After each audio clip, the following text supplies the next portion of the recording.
মুখ্যমন্ত্রী জনতার দরবারে এসেছিলেন পঙ্কজ দত্তের স্ত্রী। দেখুন, প্রাথমিকভাবে উনি এলওপি থাকার সময় যেটা বলেছিলেন উনি মারা যাওয়ার পর, যেদিন সরকার পরিবর্তন করবেন প্রথম ক্যাবিনেটে আমরা যারা করেছিল বটতলার কমিশন বসাবো। অগ্নি সাক্ষী করে বলেছিলেন, সেই রিলটা উনি সিএম হওয়ার পর আমাকে প্রচুর লোক দিয়েছে যে এবার সুদিন আসবে। অধিবেশন চলাকালীন শুভেন্দু অধিকারী তিনি নিজের বক্তব্য রাখতে গিয়ে জানান, এই ঘটনায় অভিযুক্ত এসআই সাধন দাস আইও তাকে সাসপেন্ড করলাম আমরা।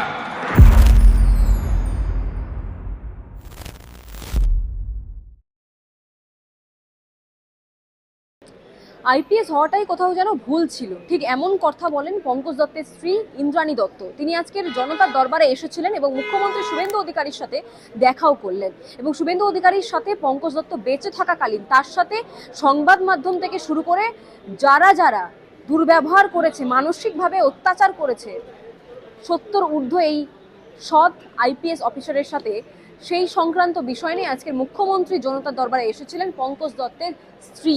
আমরা দেখেছিলাম বিধানসভার মধ্যে শেষ দিনে অধিবেশন চলাকালীন শুভেন্দু অধিকারী তিনি নিজের বক্তব্য রাখতে গিয়ে জানান, তৎকালীন সময় যে পুলিশ অফিসাররা দুর্ব্যবহার করেছে জনতার সাথে বা বিভিন্ন কেস নিতে অস্বীকার করেছিল, তাদের বিরুদ্ধে তিনি একটি কঠোর আইন আনেন এবং তাদেরকে সাসপেন্ডও করা হয়েছিল। এবং আমরা দেখেছি যে পঙ্কজ দত্তের প্রসঙ্গে বটতলা থানা যেভাবে তার উপরে দুর্ব্যবহার করেছে, মানসিকভাবে অত্যাচার করেছে, যেভাবে সকাল 10টা থেকে রাত্রি 10টা পর্যন্ত পঙ্কজ দত্তকে বসিয়ে রাখা হতো বটতলা থানাতে জিজ্ঞাসাবাদ করার জন্য, সেই সংক্রান্ত বিষয়ে ক্ষোভ প্রকাশ করেছিলেন স্বয়ং রাজ্যের মুখ্যমন্ত্রী শুভেন্দু অধিকারী। এবং আজকের জনতার দরবারে রয়েছি, সেখানে পঙ্কজ দত্তের স্ত্রী ঠিক শুভেন্দু অধিকারীর সাথে কি কথা বললেন এবং দেখা করে বেরিয়ে এসে কি জানালেন সংবাদ মাধ্যমকে, আসুন দেখে নিন। এতদিন ধরে এত অত্যাচার, সরকার পরিবর্তন হয়েছে এবং বিধানসভায় শেষ দিন শুভেন্দু অধিকারী তিনি দুজন সাব ইন্সপেক্টর এবং ইন্সপেক্টরকে সাসপেন্ড করেছেন। খুশি রয়েছেন হাজবেন্ডের উপরে যে অত্যাচার করা হয়েছিল? দেখুন, প্রাথমিকভাবে উনি এলওপি থাকার সময় যেটা বলেছিলেন উনি মারা যাওয়ার পর, বটতলা থানায় অনেক এমএলএ কে নিয়ে গিয়ে উনি ডেমনস্ট্রেশন দিয়েছিলেন, অগ্নি সাক্ষী করে বলেছিলেন, সেই রিলটা উনি সিএম হওয়ার পর আমাকে প্রচুর লোক দিয়েছে যে এবার সুদিন আসবে। তো দিনটার অপেক্ষায় আমি ছিলাম। নিশ্চয়ই আরজি করের মতোই উনি স্টেপটা নিলেন। প্রাথমিক তদন্তে যে ওনাদের ঘাটতি, সেটা নিশ্চয়ই সিএম হিসেবে উনি মনে করেছেন যে কোথাও গন্ডগোল ছিল, ওটা সাসপেন্ড করেছেন। কিন্তু সাসপেনশন কিন্তু আলটিমেট শাস্তি না। আমার একটা মামলা উনি মরে যাওয়ার পরে হাইকোর্টে চলছে, তারিখ পে তারিখ, কিন্তু আমি নতুন এফআইআর নতুন তথ্য পেয়ে সেটা আমি করেছি লেকটাউন থানায়। সেইটার ব্যাপারে যাতে তদন্তটা সঠিকভাবে চলে, যাতে সাসপেনশনটাই যথেষ্ট নয়, একটা হাফ মায়না পেয়ে কিছুদিন পরে আবার জয়েন করবেন যারা অত্যাচার করেছিলেন। এবং শুধু লোয়ার লেভেল না, অনেক আপার লেভেলের অফিসার জড়িত, তৃণমূল দল জড়িত, তৃণমূলের পোষ্য মিডিয়া জড়িত ওনার বিরুদ্ধে কনস্পিরেসি করে অত্যাচার করার জন্য।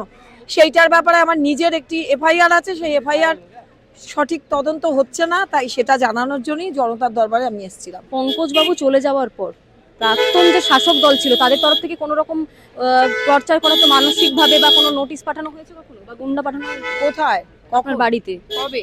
পঙ্কজ বাবু চলে যাওয়ার পর? না, চলে যাওয়ার পর হয়নি, কিন্তু চলে যাওয়ার পরে আমি কোনো সহযোগিতাও পাইনি ওনাদের থেকে। এবং যেটা প্রবলেম হয়েছে সেটা হচ্ছে একটা সোশ্যাল স্টিগমা, যে লাইভ টিভি চ্যানেলে ওনাকে জঘন্যভাবে একতরফা খাপ পঞ্চায়েত বসিয়ে যেগুলো করে দেওয়া হয়েছে ওনাদের পোষ্য চ্যানেল, সেই ফুটেজগুলো কিন্তু এখনো জীবন্ত।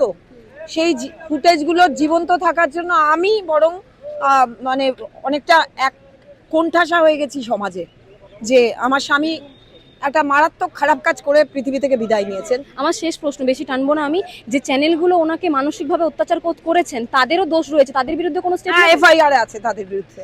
আজকে মুখ্যমন্ত্রীকে বলেছেন? আমি মুখ্যমন্ত্রীর অতটুকু সময় আমি ওনাকে অভিযোগপত্রটা জমা দিয়েছি, যেটা আমার এফআইআর। উনি কি করে এতটা পড়বেন, কিন্তু এইটুকু আমার বিশ্বাস আছে যে স্পেশাল পিপি দিয়ে যাতে তদন্তটা হয়, মানে তদন্তের সময় যাতে সাইবার রিলেটেড অনেক ডকুমেন্ট আছে, স্পেশাল পিপির মাধ্যমে যাতে তদন্তটা এগোয়। আপনারা এত সময় দেখছিলেন পঙ্কজ দত্তের স্ত্রী ইন্দ্রাণী দত্ত, তার বক্তব্য। রাজ্যের মুখ্যমন্ত্রী শুভেন্দু অধিকারীর কাছে তিনি দেখা করতে এসেছিলেন এবং একটি মুচ লেখা নিয়ে এসেছিলেন। তিনি কি লেখা ছিল সেখানে? পঙ্কজ দত্ত বেঁচে থাকাকালীন রাজ্যের প্রাক্তন দল তৃণমূল কংগ্রেস তারা পঙ্কজ দত্তের প্রতি যে অন্যায় করেছে, মানসিকভাবে তাদেরকে যে অত্যাচার করেছে, তাকে থানার মধ্যে 10টা থেকে রাত 10টা পর্যন্ত বসিয়ে রাখা হয়েছে, সেই সংক্রান্ত একাধিক আরো বিস্তারিত তথ্য এবং বিস্তারিত অভিযোগগুলি তিনি আজকের নিয়ে এসেছিলেন মুখ্যমন্ত্রীর কাছে লিখিত আকারে।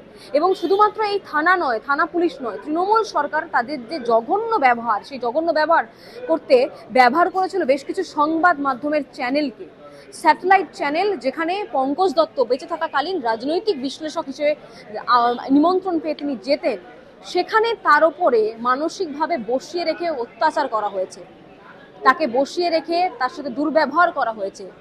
60 ঊর্ধ্ব 70 ঊর্ধ্বের কাছাকাছি যখন বয়স পৌঁছেছে একজন সৎ আইপিএস, পশ্চিমবঙ্গের রিটায়ার আইপিএস, তাকে যেভাবে সংবাদ মাধ্যম থেকে মমতা বন্দ্যোপাধ্যায় তার পুলিশকে কাজে লাগিয়ে যেভাবে দুর্ব্যবহার করে, মানসিকভাবে অত্যাচার করে, এইভাবে দিনের পর দিন হিউমিলিয়েট করে গেছেন, তার বিরুদ্ধেই তার পরিবার সরব হয়েছেন এবং তার পরিবার মনে করছেন শুধুমাত্র সাসপেন্ড করলে চলবে না দুজনকে, এর পেছনে যারা যারা জড়িত ছিল তাদেরকে চিহ্নিতকরণ করে, শনাক্তকরণ করে তাদেরকে সামনে নিয়ে আসতে হবে এবং তাদেরকে যোগ্য শাস্তি দিতে হবে। আপনাদেরকে দেখাবো, যখন বিরোধী দলনেতা ছিলেন শুভেন্দু অধিকারী, তখন পঙ্কজ দত্ত মারা যাওয়াতে এই বটতলা থানার সামনে তিনি বিধানসভা থেকে তার বিধায়কদেরকে নিয়ে গিয়ে প্রতিবাদ করেছিলেন। সেই বেশ কিছু চিত্র আপনাদের সামনে তুলে ধরবো।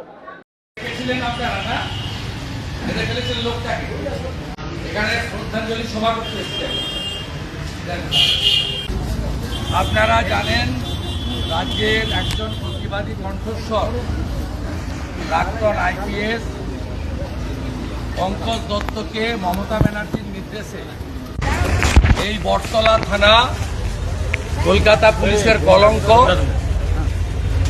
3 বার ডেকেছিলেন। উনি একদিন এসেছিলেন। উনাকে 8 ঘন্টা ধরে 1 কাপ চা 1 গ্লাস জল না দিয়ে এইখানে গ্রিল করেছিল, এখানে অত্যাচার করেছিল। ভারতীয় জনতা পার্টির বিধায়করা, আমরা আজকে যেহেতু বিধানসভা অ্যাডজন হয়ে গেছে 3 দিনের জন্য, আমরা যে কজন ছিলাম, আমরা পঙ্কজ দত্তকে স্মরণ করে শ্রদ্ধা জানাতে নীরবে মোমবাতি প্রজ্বলিত করতে এখানে সমবেত হয়েছি। পঙ্কজ দত্তকে এই বটতলা থানায় নিদারুণ মানসিক কষ্ট দিয়েছেন। পঙ্কজ দত্তের মৃত্যুর জন্য দায়ী মমতা ব্যানার্জি, কলকাতা পুলিশ এবং বটতলা থানা। যেদিন সরকার পরিবর্তন করবেন, প্রথম ক্যাবিনেটে আমরা যারা করেছিল বটতলার কমিশন বসাবো। এরা যেখানে থাকুক, পাতালে থাকলেও খুঁজে বের করে তুলে এনে এদের যা করার করব। অগ্নিকে সাক্ষী রেখে বলে গেলাম, অগ্নিকে সাক্ষী রেখে, আর মুখে আলকাতরামিকে বসে থাকুন। অবসরপ্রাপ্ত আইপিএস অফিসার পঙ্কজ দত্ত, তাকে প্রাক্তন মুখ্যমন্ত্রী, যিনি এখন এই সদনের সদস্য নন তাই নাম বলছি না, 11 থেকে 26 মুখ্যমন্ত্রী ছিলেন, 2 বার আমার কাছে হেরেছেন, একবার ভবানীপুরে আর একবার নন্দীগ্রামে। তার নির্দেশে উনাকে বড়তলা থানাতে একাধিক দিন ডেকে হ্যারাসমেন্ট করা হয়।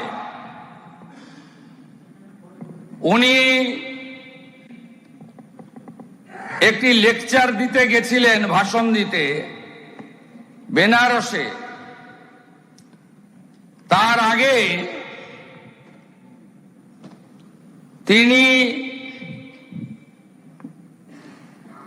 2/4/2025, তার আগে 3/7, অনেকগুলো ডেট আছে, শ্রী পঙ্কজ দত্তকে সকাল 10টায় ডাকা হয়, রাত্রি 10টায় ছাড়া হয়। চা তো দূরের কথা, জল খেতে দেওয়া হয়নি। আমি তৎকালীন এমএলএদের নিয়ে থানার বাইরে বিক্ষোভ দেখিয়েছিলাম। এই ঘটনায় অভিযুক্ত এসআই সাধন দাস, আইও, তাকে সাসপেন্ড করলাম আমরা।